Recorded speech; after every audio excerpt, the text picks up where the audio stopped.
Lucas, capítulo 19, a partir do verso de número 1, diz assim: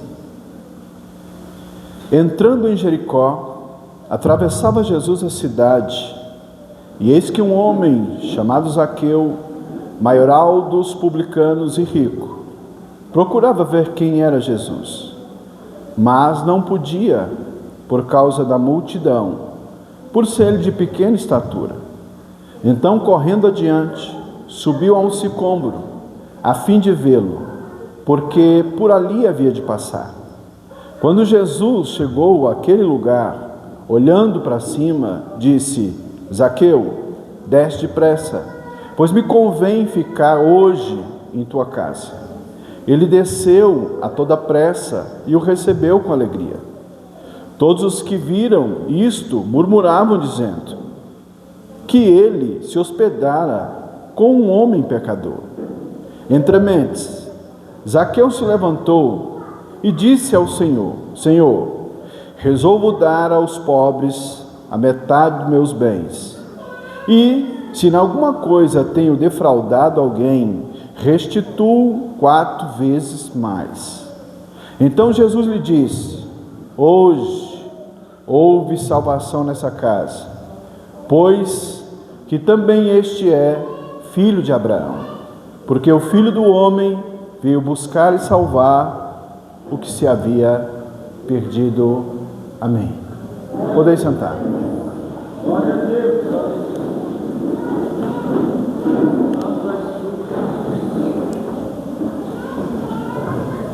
Eu quero também agradecer ao pastor pela oportunidade, meu amigo Jefferson, que nos convidou.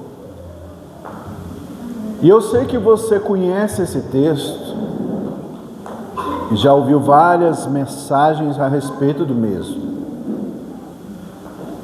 Mas eu quero refletir com os irmãos nessa noite sobre como Jesus se apresenta a este homem.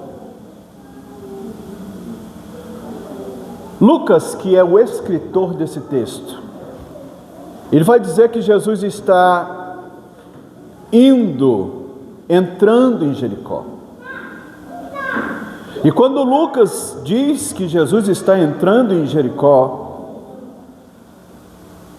Lucas vai dizer que havia um homem naquela cidade, que ele era maioral dos publicanos, e o seu nome era Zaqueu. Interessante que o nome Zaqueu, aqui o significado desse nome é uma contração do nome Zacarias, que na cultura hebraica significa puro. Então subentende-se que quando o pai de Zaqueu colocou o nome dele, Zaqueu, ele entendia que o seu filho levaria uma vida de pureza,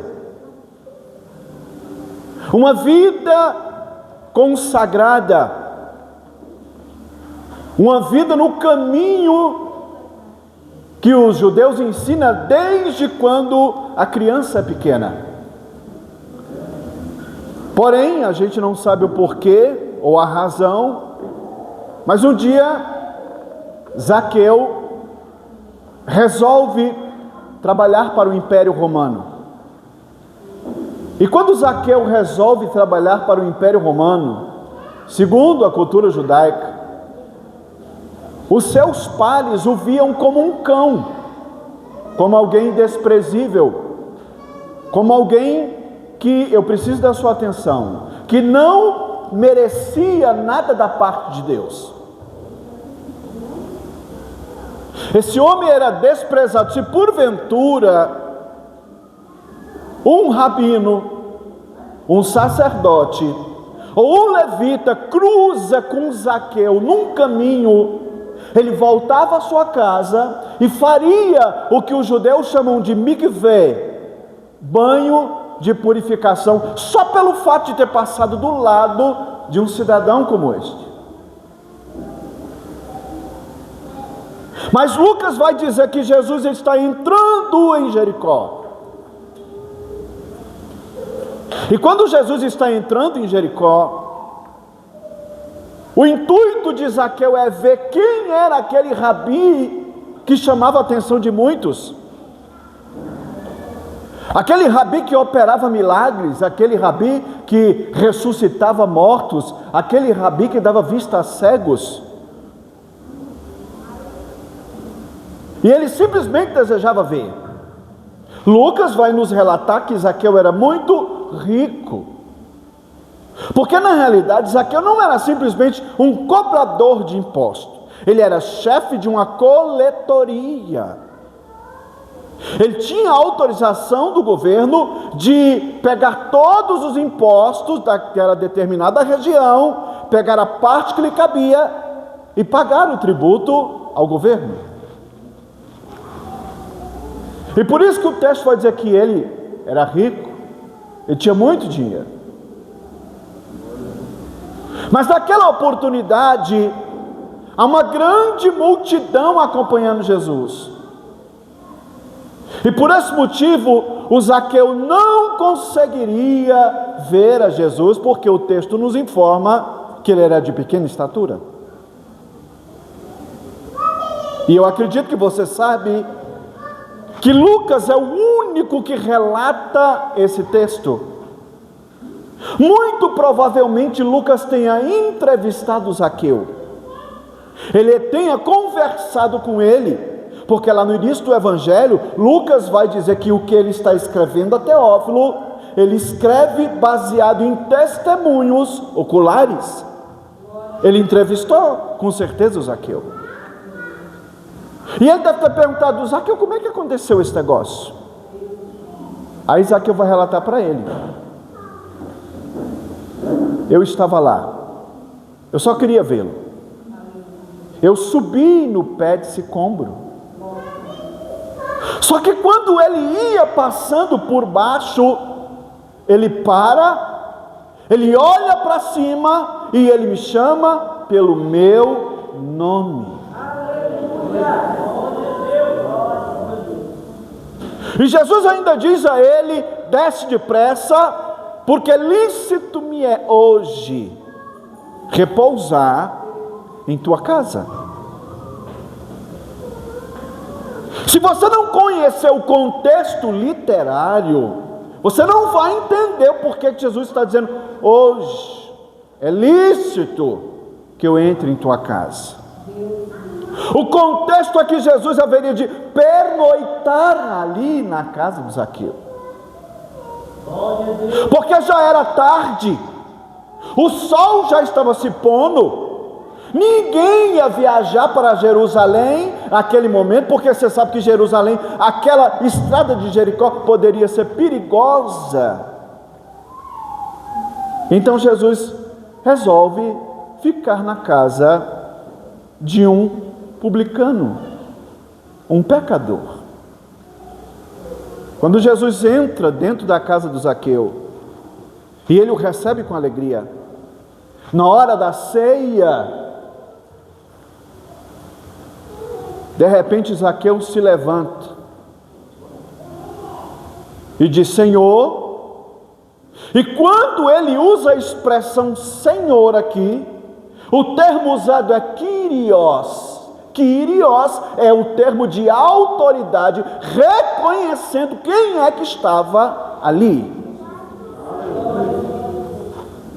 Resolvo dar metade do que tenho aos pobres. Aí Zaqueu diz: e se porventura tenho defraudado alguém, só que no texto grego não há essa dúvida, porque ele usa a expressão grega sukofanteu, e sukofanteu é alguém que sabia que tinha defraudado, mas está se arrependendo e dizendo: eu tenho feito algo errado, mas hoje eu me arrependo. Essa expressão era uma expressão usada justamente pela alfândega. Zaqueu era um daqueles que ficava de madrugada esperando aqueles que mexiam com transporte à madrugada para poder burlar o imposto. Aí ele chegava, sucofone, ou paga ou perde tudo. Aí ele disse: se eu fiz isso, eu vou retribuir 4 vezes mais. Ele está falando da lei. Jesus está calado. Quando ele diz isso, Lucas vai dizer que Deus fala na reunião. Aí Jesus diz o quê? Então Jesus lhe disse: hoje, aleluia, chegou salvação nessa casa. Hoje. Não é amanhã, não é depois de amanhã, é hoje. Porque esse também é filho da promessa, filho de Abraão. Porque o Filho do Homem veio buscar e salvar o que se havia perdido. Glória a Deus.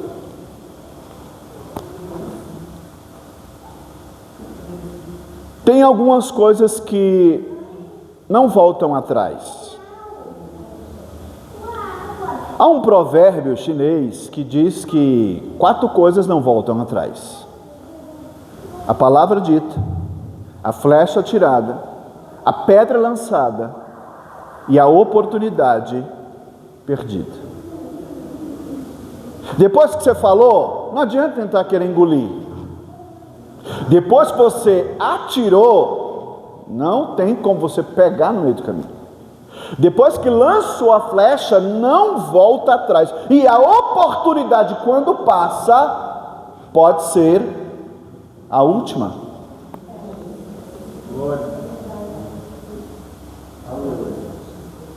Qual é o contexto aqui? O contexto é que Jesus está subindo a última vez para Jerusalém. E Jesus está subindo aquela última vez. Alguns dias depois, Jesus será crucificado.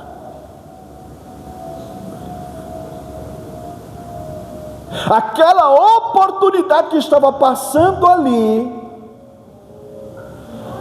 não teria ela outra vez.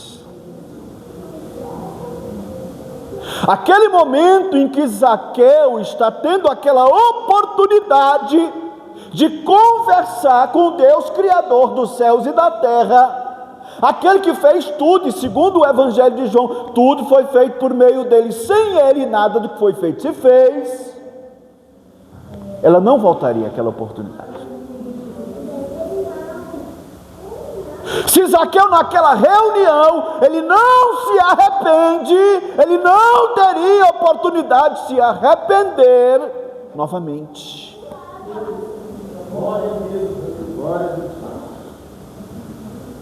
Então a vida é feita de oportunidades. E nesse momento aqui, Lucas está dizendo para nós que aquela foi a última oportunidade desse homem. E ele abraçou essa oportunidade com todas as suas forças. Ele abraçou aquela oportunidade e ele permitiu que o Deus Todo-Poderoso, encarnado, entrasse em sua casa.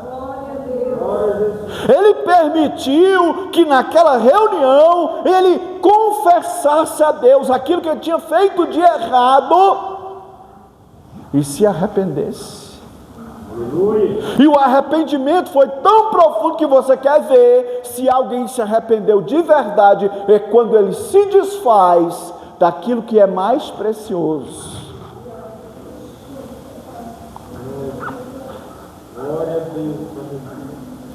Aquela foi a última oportunidade daquele homem. Entende, irmão? Quando Lucas ele escreve no verso 1 que Jesus ia atravessando, essa palavra tem um significado muito profundo.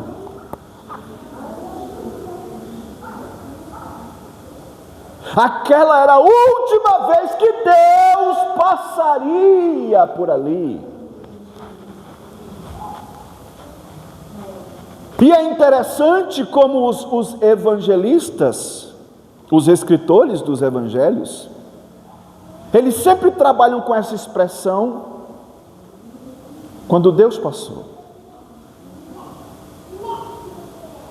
João, no capítulo 4 do evangelho que ele escreve, ele vai dizer que Jesus ouve que estavam falando a respeito dele, que muitas pessoas estavam sendo batizadas, apesar de Jesus não estar batizando. Aí Jesus vai se retirar daquele ambiente, aí João vai escrever, e era-lhe necessário atravessar por Samaria. E quando João escreve que era necessário Jesus atravessar por Samaria, ele está querendo que a gente entenda a princípio aonde Jesus está indo. E aonde é que Jesus está indo, irmãos? Jesus está indo a Sicar. E eu acho interessante no texto aqui, a Escritura vai dizer que Jesus chega primeiro. E quando Jesus chega primeiro, o que é que acontece, irmãos?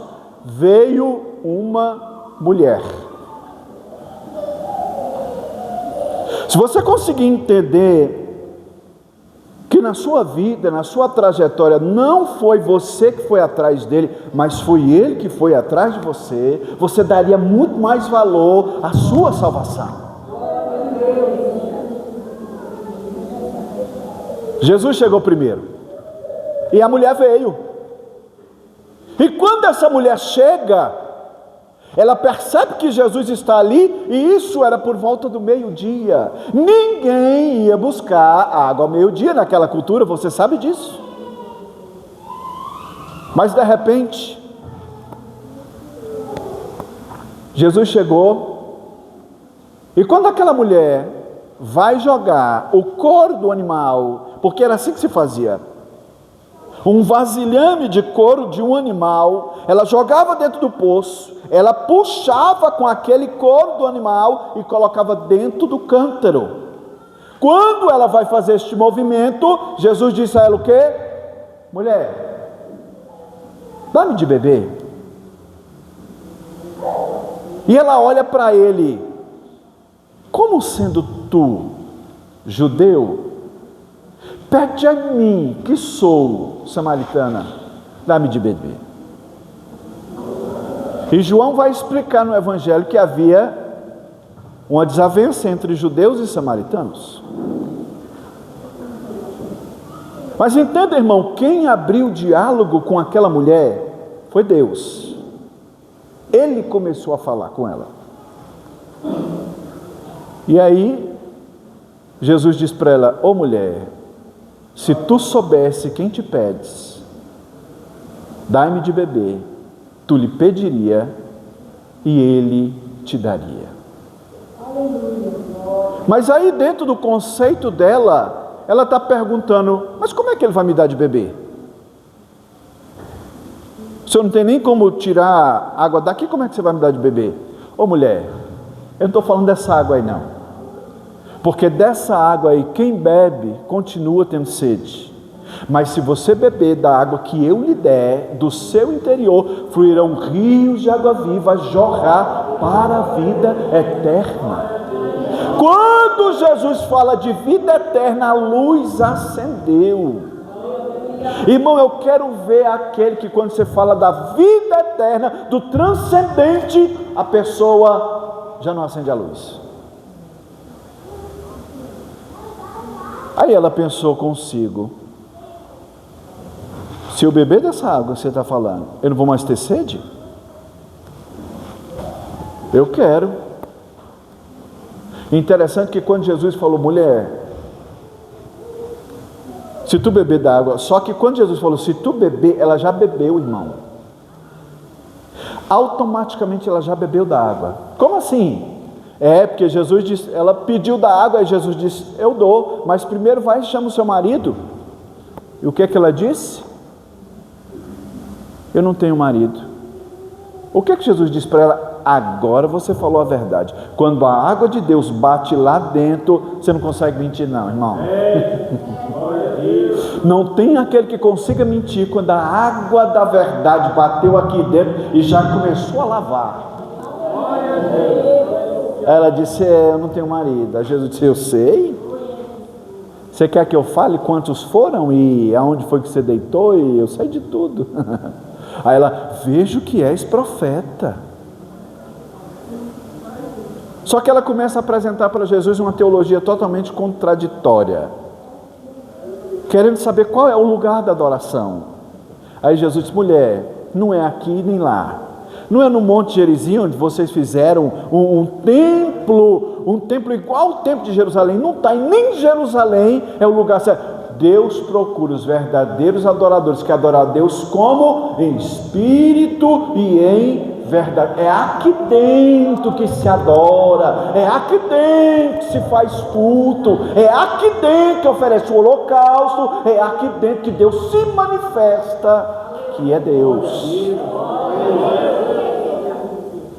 Oh, Deus fiel, aleluia. Ela entendeu a mensagem. E entendeu de tal maneira que o que ela fez, irmão? Ela não estava com sede, não tinha ido buscar água. Ela deixou o cântaro lá e foi na cidade e trouxe todos aos pés de Jesus. O que tem a ver isso? Era a última oportunidade daquela mulher. Jesus não ia passar ali outra vez.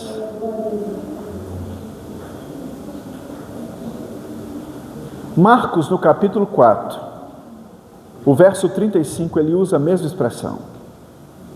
Quando Jesus diz aos seus discípulos, passemos para o outro lado do mar. Você sabe tudo o que aconteceu naquela trajetória. Mas quando Jesus diz passemos, a mesma expressão é utilizada. O que tem a ver isso? Quem que Jesus vai ir lá do outro lado resgatar, irmãos? Um homem que, segundo o relato de Marcos, ninguém dava jeito nele. Um homem que a Escritura diz que colocavam cadeias nele, colocavam grilhões e ele os despedaçava. Um homem que, segundo Marcos, ninguém podia o amansar. Mas o intuito de Jesus era chegar lá do outro lado, libertar aquele homem, mudar a vida dele. Você sabe o que é que Jesus fez? E quando Jesus liberta aquele homem, e o povo daquela cidade vem ver o que Jesus fez, e quando chegam naquele homem, vê ele em sã consciência, eles ficam perplexos. Mas o que eu acho interessante é que tem gente que prefere ficar com os capetas do que ficar com Jesus. Como assim? Porque mandaram Jesus sair dali. Sabe por quê, irmão? Jesus quebra a economia da cidade. Como assim? Aquele ambiente que Jesus chega lá é um cemitério, judeu não andava ali. Os discípulos tinham certeza que, mestre, não é bom andar daquele lado.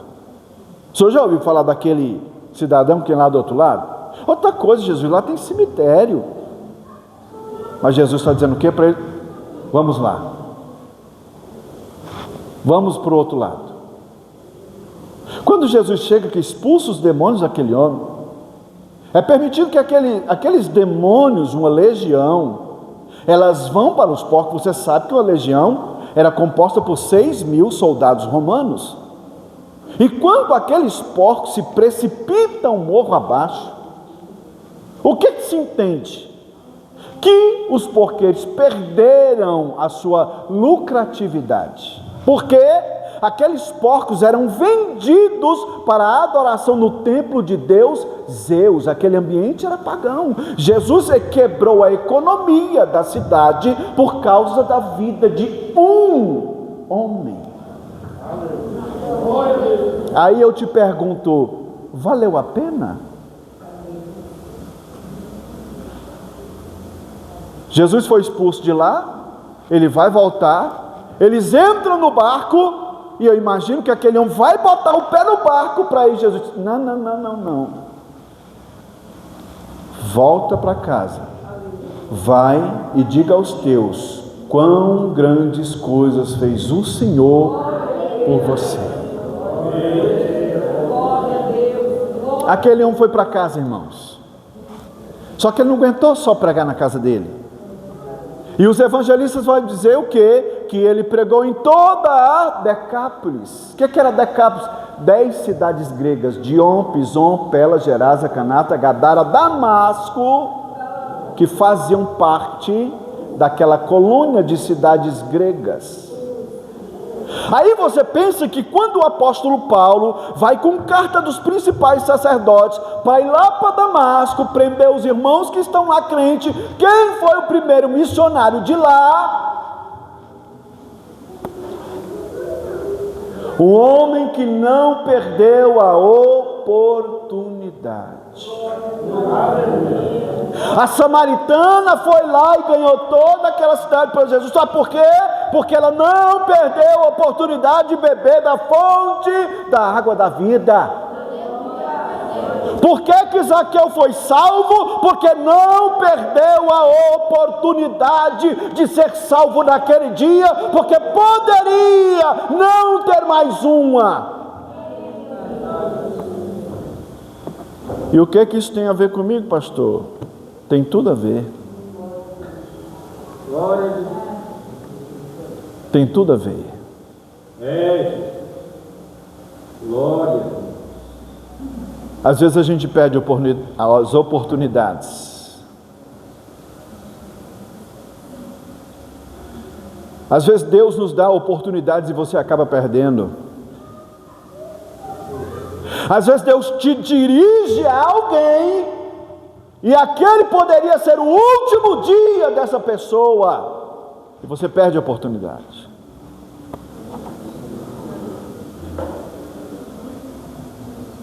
Eu me lembro uma vez que eu estava lá no Riacho Fundo, eu tinha saído de um culto e passou por mim um rapaz. E quando aquele rapaz passou por mim, Deus falou para mim: diga para ele que hoje é o último dia de vida dele na face da terra. Eu disse: digo nada, eu não conheço ele, ele é o Edgar. Fala para ele que é o último dia. Eu falei: não, Senhor, não vou falar, eu estava com um folheto na mão. Aí eu falei: não, Jesus, eu não vou falar, eu estou ficando doido, eu não vou falar isso não. Eu falei: bem, se é para me falar, ele vai voltar aqui. Não deu 10 minutos, Edgar voltou. Eu estava na rua da delegacia, quem conhece o Riacho Fundo sabe. O Edgar passou por mim de novo, eu com o folheto na mão, eu travei, não falei. E quando ele passou por mim, ele estava falando: eu vou chegar lá, eu vou pegar ele, eu vou acabar com ele. E eu fiquei travado. Eu não falei para o Edgar. Naquela mesma noite, depois da confusão que ele estava, ele levou um tiro na barriga e morreu. Você não sabe o que é a dor de uma consciência quando você deixa de fazer aquilo que Deus te mandou fazer. Não perca a oportunidade. Eu não sei se chegou alguém aqui nessa noite que está brincando com Deus, mas eu sei que Ele mandou pregar isso aqui. E talvez Deus hoje está te dando uma oportunidade ímpar, única, e ela não vai voltar, e você está brincando.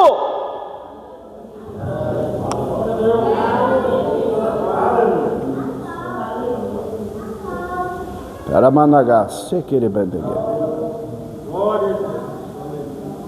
Uma vez eu estava no culto, e Deus falou: levanta e vai na casa do irmão fulano. Eu falei: Senhor, já é de noite, eu não vou não, Jesus.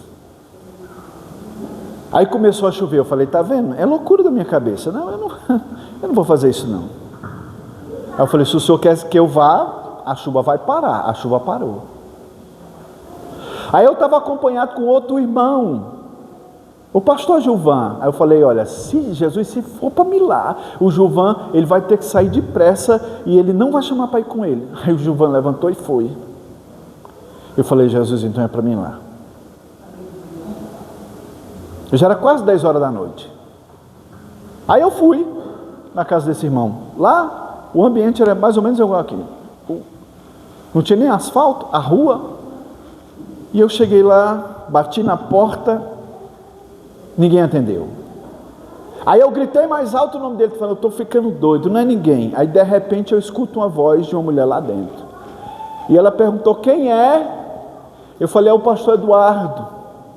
Aí ela abriu a porta bem devagar. Eu falei: irmã, o que está acontecendo? Porque Deus mandou eu vir aqui.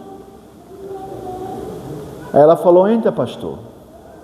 Quando eu entrei, a irmã estava com a corda em cima da mesa. E ela estava pensando em se matar. Ela estava gestante, já no 8º mês. Naquele dia eu não perdi a oportunidade. Eu orei por ela. E eu sei que Deus fez um milagre naquele dia.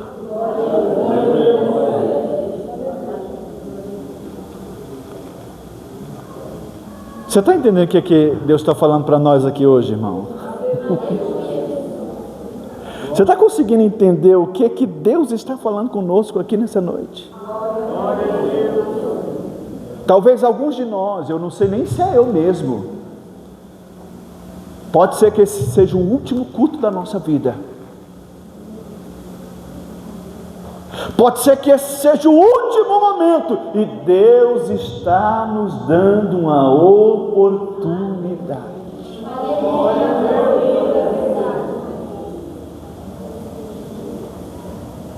Terça-feira agora eu completei 48 anos. Aí você fala: o que tem a ver isso, pastor? 48 anos, irmão. Sabe por quê? Porque quando eu aceitei Jesus, foi porque Deus mandou uma cega na minha casa e dizer: sabe quantos dias eu teria de vida? 15 dias. A irmã Nininha, ela disse que eu teria 15 dias de vida, porque onde eu andava, Satanás tinha plano de me tirar a minha vida. Só que eu não dei muito crédito ao que aquela mulher estava falando. Sabe por quê, irmão? Eu falei: ela não sabe de nada. Só que ela era cega. E ela era daquele tipo de cego que ele está falando aqui para você que está aqui atrás: jovem, Deus está mandando eu dizer para você que você tem 15 dias de vida. Aí eu não estava acreditando no que ela estava falando. Você quer que eu te fale o lugar, as bocas de fumo que você anda?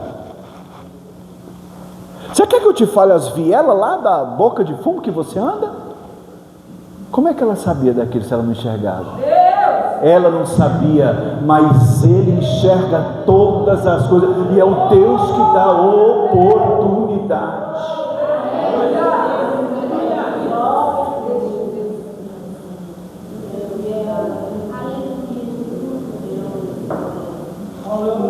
Por fim, Deus colocou um irmão no meu caminho. Esse irmão foi lá onde eu morava, no Valparaíso. E sabe como é que Jesus se apresentou para mim, irmão? Como um presente. Esse rapaz chegou e disse para mim: jovem, eu vim de muito longe para te dar um presente. Você quer? Eu disse: eu quero. E eu pensei: alguém na minha situação merece um presente? Só que quando eu falei eu quero, eu não sei te explicar. Quebrou algo aqui dentro do meu peito. Desde aquele dia, nunca mais eu cheirei cocaína, fumei maconha, nem me envolvi com tráfico. Sabe por quê? Porque a oportunidade daquele dia eu agarrei com todas as minhas forças. Eu sei, aleluia. Tem alguém aqui que precisa de ouvir isso. Deus está te dando uma oportunidade nessa noite. O Espírito de Deus que mandou eu pregar aqui está te dando uma oportunidade ímpar. Não terá outra sem igual. É só essa. Talvez amanhã não tenha outra.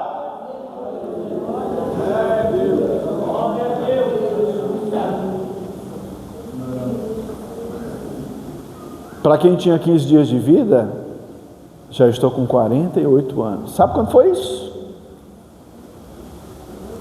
Que eu aceitei Jesus? Ou seja, Ele me aceitou. No dia 4 de setembro de 99 que eu fui para a igreja. A Igreja Assembleia de Deus, lá no Valparaíso. Ô irmão, eu não troco nem um minuto da minha vida pregressa, nem um minuto, por aquilo que eu senti naquele dia. Nada, nada, nada. Aquele irmão me levou para a igreja. Eu entrei na igreja, eu estava cantando aquele hino: solta o cabo da nau, toma os remos na mão e navega com fé em Jesus. Eu não consegui entender, mas eu comecei a chorar. Eu chorava de babar, não entendia que... E o irmão que tinha me levado estava rindo, e o meu amigo que tinha ido comigo também estava chorando. E eu falei: o que está acontecendo? Eu comecei a ouvir uma voz dizer: meu filho, há muito tenho eu te chamado. Esse era o lugar que eu tinha preparado para você. Eu vou te usar na terra.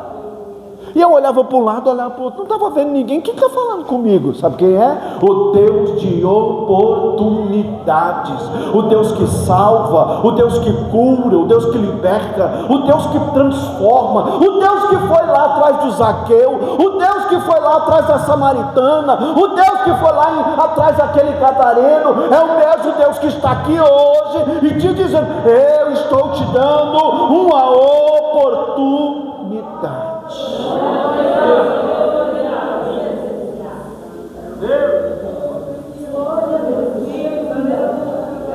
Ah, irmão, foi maravilhoso demais. Aí o irmão falou para mim: ó, quando acabar o culto aqui, você vai lá na frente, era um culto de ceia, e você vai aceitar Jesus. Eu digo: onde é que eu assino? O que é que eu tenho que assinar aí? Ele disse: assinar? Não precisa de assinar não. Eu disse: sim, porque para sentir isso que eu estou sentindo, isso aqui é melhor do que qualquer coisa que eu já tenha sentido na minha vida. Sabe o que é isso, irmão? A presença do dono dessa palavra. A presença do dono dessa palavra. O Deus que dá oportunidade, o Deus que vai em busca daquele que está perdido. E que está aqui nessa noite, dizendo a você que está te dando uma oportunidade. Se coloque em pé. Glória a Deus.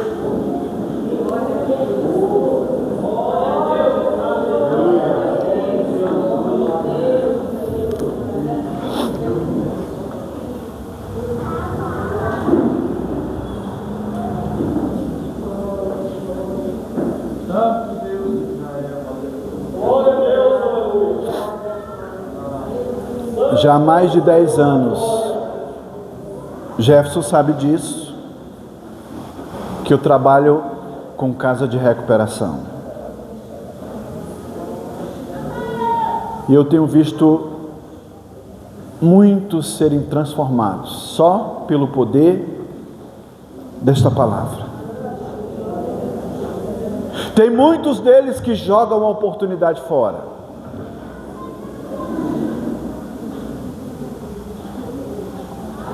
Mas tem uns que abraçam com todo o coração.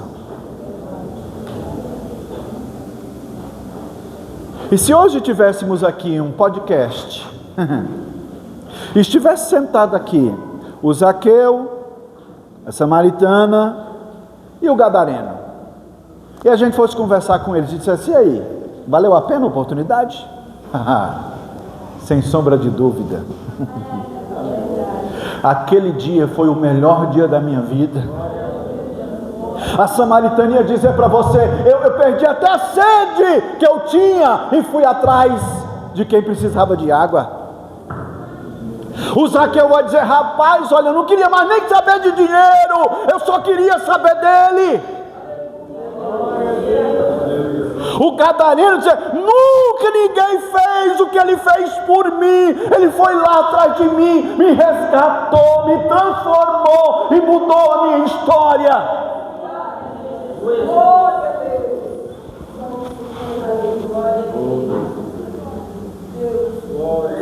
Mas eu quero te dizer que Lucas, ele traz uma história triste no seu evangelho. Ele vai falar do rico e do Lázaro. E ei, guarde o que eu vou te falar aqui. Não é uma parábola. Você já pode ter ouvido isso. É uma parábola. Análise literária. Aquilo não é parábola. Jesus não cita nome de pessoas em parábola. Então é uma história.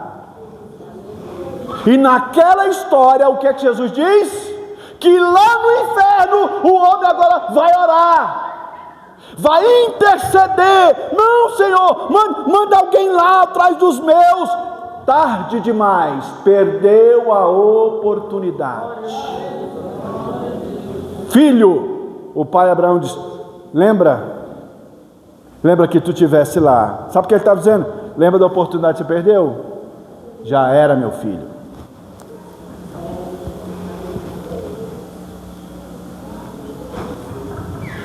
Hoje, aleluia, chegou. Hoje chegou salvação nessa casa. É o que Jesus está dizendo a Zaqueu. Hoje, não pode ser amanhã, não pode ser depois da manhã. Entenda o que eu estou te falando nessa noite. Jesus mandou pregar isso aqui, irmão. O Espírito de Deus mandou falar. É hoje, amanhã não haverá. Aramanagaste queremenegui. O Deus de oportunidade entrou. Se eu não tivesse ouvido a voz daquele presente que eu recebi, eu não teria mais vida.